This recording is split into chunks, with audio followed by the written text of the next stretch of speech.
What's up, guys? Here's the May 6th trade recap, and I lost the trade I took today.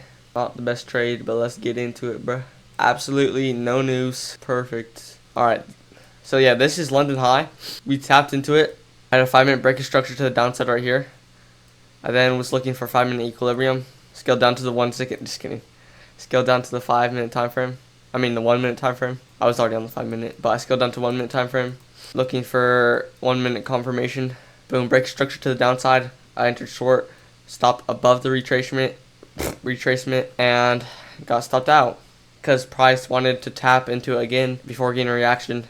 Then wanted to tap it again and get a reaction.